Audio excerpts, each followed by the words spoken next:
Hello students, welcome back in Pankaj sir online academy YouTube channel माँ का आशीर्वाद। बच्चों, आज जो कि एकेडमिक क्लास का ये फेयरवेल क्लास आपके बीच में लेकर के आए हैं। जो बच्चे क्लास फर्स्ट से लेकर के 8 तक पढ़ाई कर रहे होंगे, उनके लिए विशेष करके ये क्लास हमने बनाया है। सभी टीचर्स के लिए वास्तव में जब ये सेशन खत्म होता है तो सेशन के अंत समय में एक तो खुशहाली का समय रहता है, खुश होने का समय रहता है कि हमारा पढ़ाया हुआ बच्चा आगे क्लास में जा रहा है, मतलब अपने जीवन में आगे बढ़ रहा है।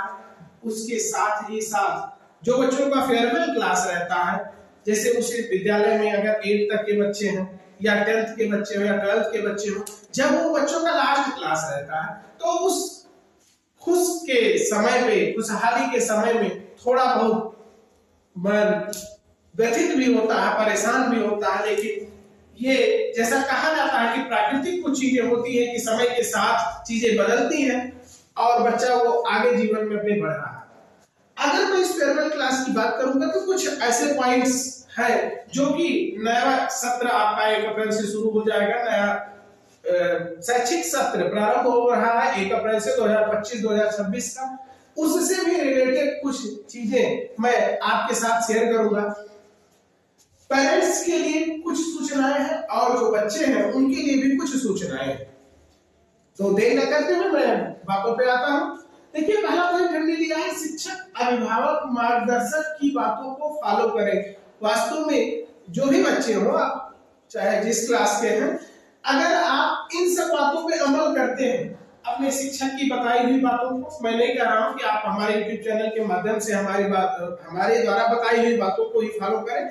आप जिस भी शिक्षक के माध्यम से आप पढ़ाई कर रहे हैं, उनके द्वारा बताई हुई बातों को अवश्य अमल में लाए। अपने शिक्षक की बातों को, अपने अभिभावक की बातों को, अपने मार्गदर्शक की बातों को, उनको अपने जीवन में जरूर लागू करें। इससे आपको निसंदेह जो भी काम आप कर रहे होंगे, जिस भी माध्यम की पढ़ाई आप कर रहे होंगे, चाहे इंग्लिश मीडियम की पढ़ाई हो चाहे हिंदी मीडियम की पढ़ाई हो, ये 100% श्योर है कि आपकी जो पढ़ाई है वो जहां पे होगी उससे ऊपर ही जाएगी, उससे कम आपकी पढ़ाई नहीं होगी।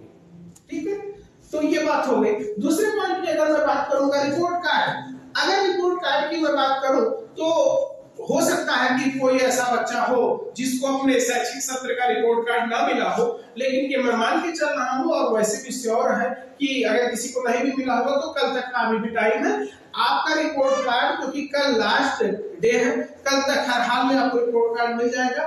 तो अपने रिपोर्ट कार्ड को देखने के बाद आप अपने जो प्रीवियस ईयर का रिपोर्ट कार्ड हो उसको प्रीव्यू जरूर करें। उसको देखने के बाद में आप अपने प्रेजेंट इस सेशन के रिपोर्ट कार्ड को और प्रीवियस ईयर के रिपोर्ट कार्ड को सामने रख करके उसका एनालिसिस जरूर करें। अपने पेरेंट्स के माध्यम से, अपने टीचर्स के माध्यम से, अपने गाइडेंस के माध्यम से, जो आपको गाइड कर रहे हो उनके माध्यम से अपनी काउंसलिंग अवश्य कराएं। अपने रिपोर्ट कार्ड की चीजों में जो भी आपकी कमियां रही हो, जो पिछले सेशन से क्या इंप्रूवमेंट हुआ, किस चीज में आप मतलब डिक्रीज हुए, कम हो गए, किस में आपकी पढ़ाई इंक्रीज हुई है, इन सब की काउंसलिंग जरूर कर ले। इससे चूंकि आपका जब 1 अप्रैल नया सेशन शुरू होगा तो आप सोचते तो है कि नए सेशन में बहुत कुछ करेंगे, लेकिन ऐसा कुछ हो नहीं पाता है। इसलिए पहला काम आप इतना अवश्य कर लेंगे। फॉर्मेटिव असेसमेंट, बहुत इंपॉर्टेंट बात लिखी हुई है कि जैसा कि आपका जो एनईपी है, न्यू एजुकेशन पॉलिसी आया है, वो भी इसी चीज को सपोर्ट करता है कि आपका जो असेसमेंट हो, जो एनुअल एग्जाम का रिपोर्ट कार्ड ना देखा जाए, आपका फॉर्मेटिव असेसमेंट देखा जाए। और रियलिटी यही है, अगर आप इस तरीके का टास्क लेकर के चलेंगे कि ना पूरे सेशन का नहीं, 2-3 महीने का, जैसे आपका क्वार्टरली एग्जाम होता होगा, आप उसका टास्क बना करके चले, अपने क्लास की पढ़ाई को ध्यान में लेकर के चले और ये देख करके चले कि ये जो सेशन आएगा इस क्वार्टरली एग्जाम में मुझे जितना मैं हूं उससे मुझे बेस्ट करना है। ठीक है, तो इस तरीके की प्लानिंग के साथ आप सेशन में जाए।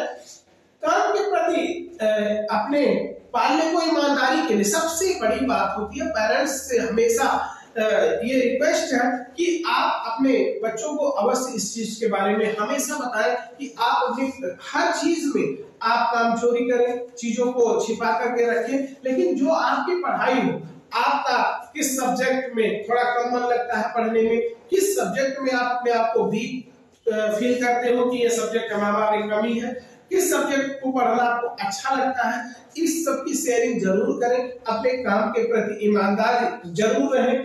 दूसरा, झूठ बोलने से बचें। सबसे बड़ी बात होती है आपको झूठ का सहारा नहीं लेना चाहिए, खास करके अपनी पढ़ाई में। और अच्छी संगत का भी असर पड़ता है इस दौरान। जब आप 6, 7 या 9, 10 इन सब के दौरान अगर आप अच्छी संगत में हैं, अच्छे सर्किल में हैं, तो आपका मन जो है उसी काम के लिए तैयार होगा। और अगर संगत आपका ऐसा पड़ गया जैसे ज्यादातर खेलना या फिर जैसे मोबाइल ज्यादा यूज करना या घूमना टहलना ज्यादा, मतलब जिस तरीके का एनवायरनमेंट आप अपने चारों तरफ क्रिएट करके रखेंगे, जैसे संगत में रहेंगे, वैसा ही आपका विकास होगा और उसी में आपका ज्यादा से ज्यादा मन लगेगा। इसलिए आपको इस पे भी विशेष ध्यान देना है। बच्चों के आसपास हमेशा ऐसा वातावरण बनाकर रखें कि छात्र जीवन का आनंद उठाते हुए स्वतः खुश होकर के काम करे। मतलब बच्चा आपके कहने से हमेशा ना काम करे, वो लड़का स्वतः अपने आप से उसको ये चीज पता रहे कि हमको कब पढ़ाई करनी है, कब हमको खेलना है, कब हमको मोबाइल यूज करना है। मतलब इस तरीके की माइंडसेट बच्चे का हो जाए कि वो बच्चा स्वतः उस काम को खुश होकर के करना शुरू कर दे। ज्यादातर आप प्रयास ये करें, ठीक है। लास्ट बात पॉइंट पे आते हैं, बच्चों के भविष्य के लक्ष्य। आप जरूर इस चीज को इनविजिबल मत रखिए, हमेशा ओपन रखिए। जैसे ही बच्चा क्लास फर्स्ट से ही पहुंच जाए, शुरुआत से ही, जैसे अक्सर ये होता है कि बच्चों को अगर क्लियरिटी नहीं है तो उस हिसाब से ना तो प्लानिंग के जैसे जिस हिसाब का टास्क देंगे उस हिसाब से मेहनत होगा।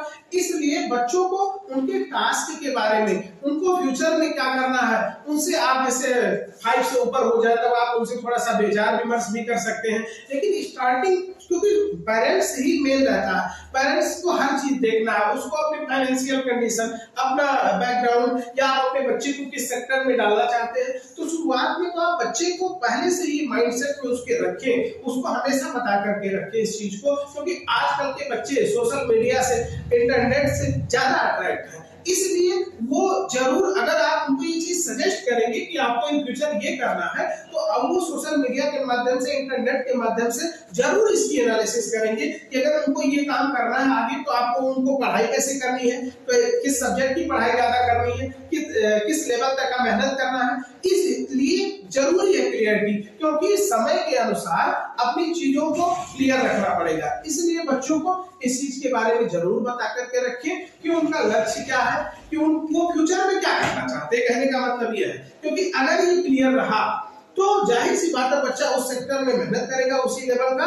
और क्योंकि जब वो करेगा लर्न करना, अगर बच्चा स्टार्ट कर दिया स्वतः अपने लक्ष्य के लिए, बच्चे ने अगर लर्न करना स्टार्ट कर दिया, तो एक फ्यूचर ये श्योर है, 99% चांसेस ये रहते हैं कि अगर बच्चा जैसे ही सफल हो गया, तैसे ये यल हो जाएगा गोल, और ये एम चेंज हो जाएगा EARN में, अर्न। जितना आप लर्न करेंगे उस हिसाब से आपके लर्निंग जो है वो आपकी अर्निंग में चेंज हो जाएगी।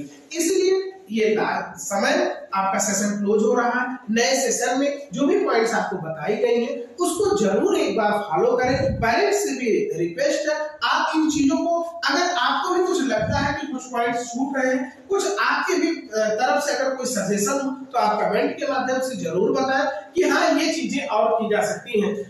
और आने वाला सेशन, जहां तक मैं सोच रहा हूं कि बच्चों के लिए, एकेडमिक के भी बच्चों के लिए, कुछ हमारे जो भी टीममेट हैं उन लोगों के सजेशन ये है कि ज्यादातर क्लासें आपकी, क्योंकि मिड सेशन से ये चैनल स्टार्ट हुआ था, तो इन न्यू सेशन से कुछ ऐसी प्लानिंग के साथ में जो कि रेगुलर बेस पे क्लासेस, सभी क्लासेस चलाई जाए। इसके बारे में आपकी क्या सजेशन है, इसको भी आप लोग जरूर बताएं।